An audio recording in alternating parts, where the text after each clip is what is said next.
Cher professeur Lombroso, bonjour, nous sommes heureux de vous accueillir pour que vous puissiez nous présenter le dernier ouvrage que vous avez écrit sur l'angio-OCT avec des grands noms, vous-même, le docteur Wang, qui est un des co-inventeurs de l'OCT, le professeur Fujimoto du MIT. Donc vous avez déjà présenté votre livre à l'Arvo, à Denver, et il est déjà disponible à la vente, et à la SFO, il est déjà disponible chez Lavoisier, et c'est un ouvrage riche d'enseignements qui décrit excessivement bien la technique, et également qui décrit les différentes pathologies visibles en angio-OCT.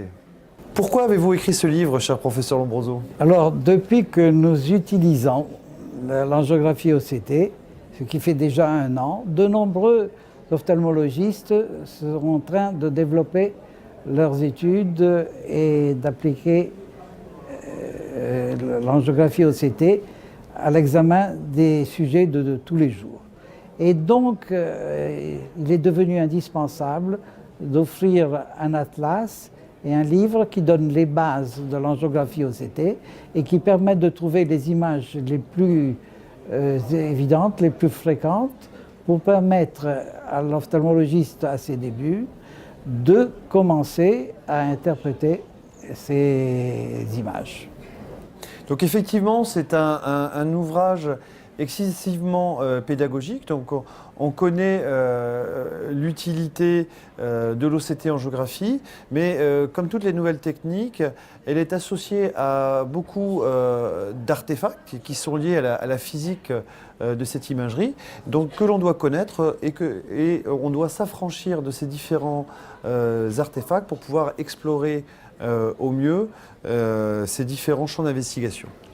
Je crois qu'il est important de dire tout de suite que ce n'est pas dès le début que vous aurez de bonnes images avec l'angiographie OCT.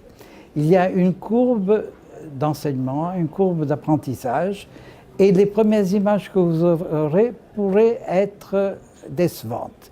Il ne faut pas s'arrêter, il faut insister, car au bout de 2 ou 3 semaines, vous deviendrez enthousiaste de cette technique.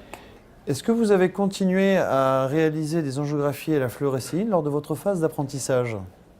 Au début, j'essayais de comprendre par la fluorescéine ce que je voyais à l'angio-OCT. Mais maintenant, c'est l'angio-OCT qui me permet de comprendre la fluorescéine.